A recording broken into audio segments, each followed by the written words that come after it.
પેલા સુશીલ કુમારે પૂછ્યું કે તું કઈ કેમ લેતો નથી? તો કે તું કરે છે શું? પહેલા એવું પૂછ્યું. તો કે હું અમેરિકન આર્મીમાં નોકરી કરું છું. તો કે તું કેમ કઈ આ દારૂ કેવું કશું લેતો નથી? તો કે સ્વામીજી, તમને જાણીને આશ્ચર્ય થશે કે હું સ્વામિનારાયણ છું એટલા માટે હું ડુંગળી લસણ પણ ખાતો નથી. દારૂની ક્યાં વાત કરો છો? પેલા સુશીલ કુમારજી એવું બોલ્યા કે તારા કપાળનો તિલક ચાંદલો જોઈને તું સ્વામિનારાયણ છે તો મને પહેલા ખબર પડી જ ગઈ હતી, પણ તારી દ્રઢતા જોઈને, તારો નિયમ જોઈને મને એવું લાગે છે કે તું પ્રમુખ સ્વામીનો પણ તો જ આધાર ધરતા રહી શકે. એક જ વ્યક્તિનું ખાલી સામાન્ય વર્તન એને ના પાડી કે મારે નથી લેવું, અને એ પેલા મેં માર કર્યું અને આટલું વાક્ય બોલ્યા. પછી એ સુશીલ કુમારજી બોલ્યા હતા કે કોઈ પણ સ્ટુડન્ટ એટલે કોઈ પણ વિદ્યાર્થી કે કોઈ યુવાન કોઈ ક્ષેત્રમાં જાય અને એ ક્ષેત્રમાં ગયા પછી પોતાના આપેલા ગુરુને ખૂણામાં દુનિયામાં હોય ને તો એ આપેલા આદેશોને ફોલો કરતો હોય તો સમજી લેવાનું કે પ્રમુખ સ્વામીનો BA થાય. આ કોઈ જાહેર સભા નથી, આ એક ધર્મગુરુ છે. એના પણ લાખો શિષ્યો છે, પણ એ એના શિષ્યોની અંદર નથી નાખી શકે જે પ્રમુખ સ્વામીએ નાખ્યું છે. આજે વિવેકાનંદ સ્વામીએ બોલ્યા કે મને 100 નચિકેતાઓ આપો, આખી હું દુનિયા બદલી નાખીશ. પ્રમુખ સ્વામીએ નચિકેતાઓ માંગ્યા નથી, નચિકેતાઓ ઉભા કર્યા છે. આજે જોઈ લે તો દેશ પ્રદેશની અંદર કેટલા આચાર સંહિતા વાળા છોકરાઓ પ્રમુખ સ્વામીએ તૈયાર કરી દીધા. આપણું મસ્તક નમી જાય. અમુક વાર તો આપણે જોઈએ ને, આપણને એમ લાગે કે આ ભૂમિ ઉપર રહીને આ લોકો કઈ રીતે દ્રઢતા રાખતા હશે. અમે એડિસનમાં એક યુવકને મળ્યા હતા કે મને કે સ્વામી 12 વર્ષથી હું રહું છું, 12 વર્ષથી અમેરિકામાં રહું છું, આ દિન સુધી ટાઈમ્સ સ્ક્વેરમાં ગયો નથી. આ તો આશ્ચર્ય કહેવાય ને. અમે ગયા હતા ને તો એક વાર તો જિજ્ઞાસાથી જોવા ગયા હતા ત્યાં કેવું વાતાવરણ છે. એ છોકરો અમારી વ્યવસ્થામાં આવે છે. મને કે સ્વામી 12 વર્ષે આજે પહેલી વાર ટાઈમ્સ સ્ક્વેરમાં આવ્યો છે. હવે ટાઈમ્સ સ્ક્વેરનું વાતાવરણ એવું છે કે બલબલાનું મગજ ફેરવી નાખે. એટલી જાગ જમાક ને એટલી જાહો જાવે, એટલા પબ્લિક ફરતા હોય ને, જલસા કરતા હોય ને, અને એવા સંજોગોની અંદર આ યુવક કે હું પહેલી વાર આવું છું. એને કોઈ પ્રલોભન જ નથી, એને પોતાને વિચાર જ નથી. તેના મનની અંદર નક્કી છે કે મારે પ્રમુખ સ્વામી મહારાજને રાજી કરવા છે. તો અમુક બેઝિક વસ્તુ છે, એમાં વારે વારે ન કહેવું પડે. અમુક વસ્તુ આપણને સમજાઈ જવી જોઈએ કે આટલું આપણે કરવાનું જોઈએ. તો આ બધા લોકલ આપણા રૂટીન જીવનની અંદર વપરાતા એવા વિવેક છે. પણ ભગવાન સ્વામિનારાયણ પ્રથમનું 6મું વચનામૃત છે, એની અંદર મહારાજે લખ્યું કે પોતાના એકાંતિક ધર્મમાં ખોટ આવે એવા પદાર્થ અને કુસંગથી દૂર રહેવું. આવી સ્પષ્ટ વાત મહારાજે કરી છે. તો આપણને અધ્યાત્મ માર્ગનો મહારાજે વિવેક શીખવાડી દીધો કે જે વ્યક્તિ વસ્તુ પદાર્થથી આપણા વિચારો બદલાય છે, આપણું જીવન બદલાય છે, એ વ્યક્તિ વિચારોથી દૂર થઈ જાવ તમે. આટલું તો થઈ શકે ને. બહુ સરસ એક પંક્તિમાં કીધું છે કે બેઠીએ ને જહાં તહાં કીજીએ કુસંગ સંગ, કાयल के संग सुर भागे, भागे ही भागे, काजल की कोटली में जैसो ही जतन करो, काजल को दाग कहाँ लागे ही लागे. તમે વ્હાઈટ કપડા પહેરી કોલસાની ખાણમાં જાઓ પછી એમ ગર્વ કરો મને દાગ નહીં લાગે તે ભૂલ છે. અરે તમે બ્લેક કપડા પહેર્યા હોય ને પણ તમે કોલસાની ખાણમાં જાઓ તો દાગ તો લાગે, ભલે દેખાતો નથી. એમ તમે અમુક વ્યક્તિઓના સંગમાં આવે. ધારો કે એક્ઝામ્પલ લઈને હું ઘણી વાર સભામાં કહું છું કે આપણે ચોમાસાની સિઝનમાં રસ્તે ચાલી જતા હોઈએ અને સારા કપડા પહેર્યા હોય અને બાઇક લઈને કોઈક આપણી બાજુમાંથી પસાર થાય ને જોશથી આપણી પર કાદવ ઉછાળે તો આપણે સહન કરીએ છીએ કે સંભળાઈ દઈએ છીએ. એને કહી દઈએ છીએ ને કે ભાઈ જોઈને જ ચલો આંધળો છે, બહુ ગુસ્સામાં આવે તો જેમ તમે બોલી નાખે. એક વ્યક્તિ આપણા કપડા બગાડે છે એને આપણે નથી સહી લેતા, જેની સાથે આપણે ભેગા રહીએ છીએ આપણું જીવન બગાડે છે, આપણા મગજમાં એવા કુત્સિત વિચારો નાખે છે, આપણા મગજમાં વિકારો ઉત્પન્ન કરે છે, એને આપણે ફ્રેન્ડ્સ બનાવીને ખભા પર હાથ મૂકીને ચાલીએ છીએ. તો આપણને એટલી તો ખબર પડવી જોઈએ કે જે વ્યક્તિ આપણું જીવન બગાડે છે એને અમુક જગ્યાએથી સ્ટોપ કરી દો. એ ના કરી શકાય? થઈ જ શકે એવું છે, માણસ માત્ર કરી શકે. એક પાણીનું ટીપું ગરમ લોઢા ઉપર પડે તેનું અસ્તિત્વ ના રહે. એનું એક પાણી ટીપું પાંદડા ઉપર પડે તો તમને મોટીઓ એવો ભાસ થાય. અને એનું એક પાણીનું ટીપું વરસાદનું ટીપું એ સ્વાતિ નક્ષત્રમાં માછલી અધર ટેકીને દરિયામાંથી ઝીલી લે ને તો ઓરિજિનલ મોટી થાય છે. પાણીનું ટીપું એનું એક છે, પણ કોનો સંગ થયો ને એની પરથી એનું પરિણામ મળશે. ગરમ લોઢાનો સંગ થયો તો બાષ્પીભવન થઈ ગયું, અસ્તિત્વ જ ના રહ્યું. પાંદડાનો સંગ થયો તો મોટી જેવો ભાસ થયો પણ ખરેખર એકચ્યુઅલ મોટી તો છે જ નહીં, પાણીનું ટીપું જ છે. અને સ્વાતિ નક્ષત્રમાં માછલી અધર ટેકી જીવે તો ઓરિજિનલ મોટી થઈ ગઈ. અગત્યનું શું છે? તમે કેવા વ્યક્તિ સાથે રહો છો એ મહત્વનું છે. તો મહારાજ આપણને એ કહે છે કે આપણું જીવન બગાડે એવા વ્યક્તિઓ સાથે, હું એવું નથી કહેતો કે કોઈ સત્સંગમાં બધાથી એકલા થઈ જાવ, જુદા રહેવા માંડો, પણ આપણને ખબર પડે છે કે આના વિચારોમાં બગાડ છે, આના વર્તનમાં બગાડ છે, તો એવા વ્યક્તિને અવોઇડ ન કરો, પણ એને સ્ટોપ કરી દો. તું તારા માર્ગે, હું મારા માર્ગે, મને અનુકૂળ નથી આવું, એટલું તો કહી શકાય ને.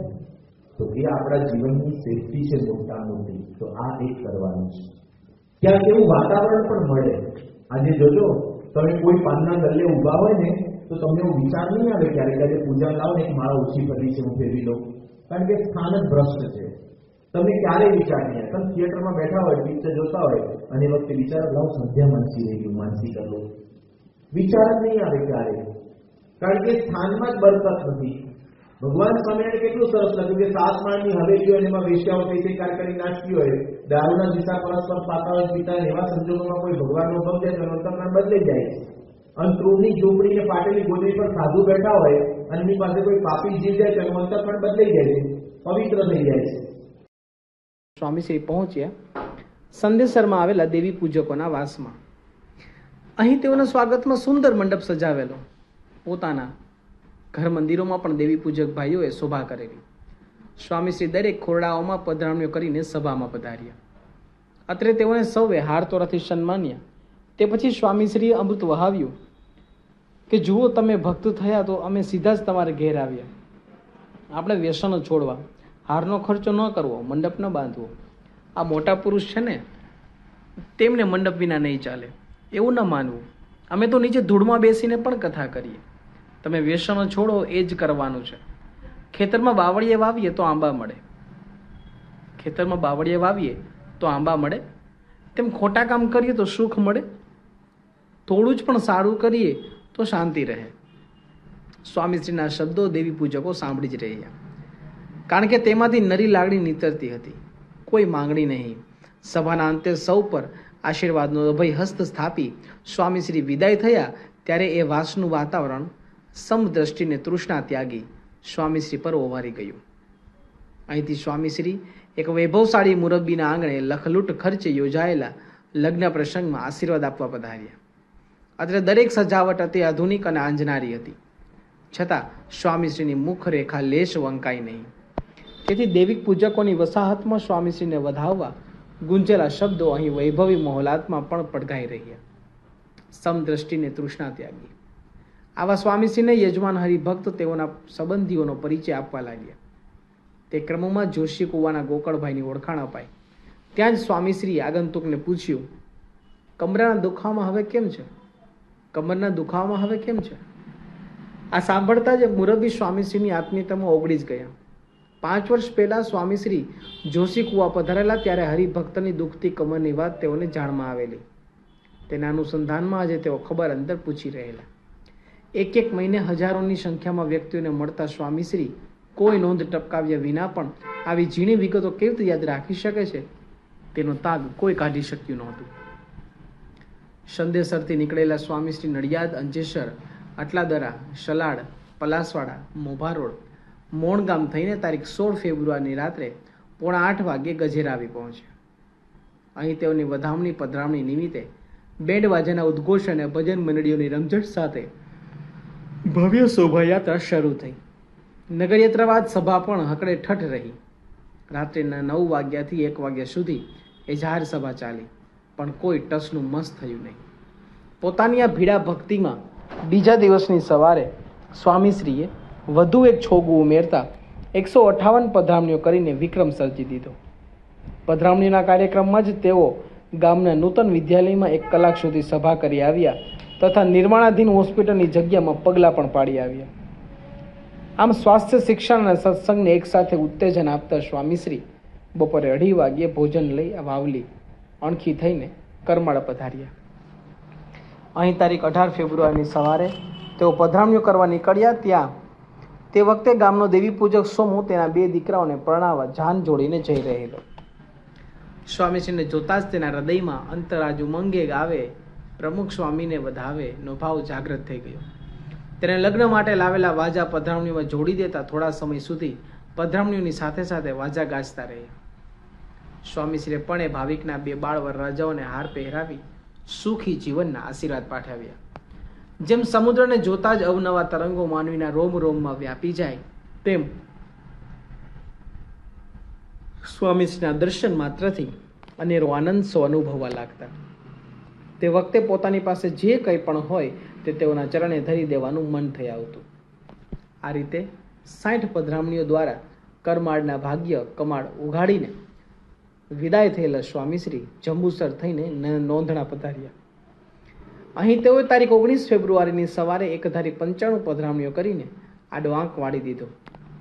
આટલી પધરામણીઓ બાદ શરીરને કાં તો આરામ જોઈએ ને કાં તો આહાર જોઈએ, પણ તે વખતે સ્વામીશ્રી સામે આવી ગામની બીબી પટેલ હાઈસ્કૂલમાં યોજાયેલી જાહેર સભા સ્વામીશ્રી આરામને જ આરામ આપી દીધો. તેથી કદી તેઓના માર્ગમાં આડો ફરી શકતો નહીં. પોતાની કાયમી કર્મઠતા સાથે સ્વામીશ્રી અમનપુર અને ટુંડજને સુખ આપતા સારોદ પધાર્યા. મહી અને સાગરના સંગમ પર વસેલા આ ગામની આહલાદાયક આબોહવા સ્વામીશ્રીની પધરામણી તથા આધ્યાત્મિક પણ બની રહી. તેમાં સત્સંગની શરદ ગુંજાવતા સ્વામીશ્રીએ કહ્યું,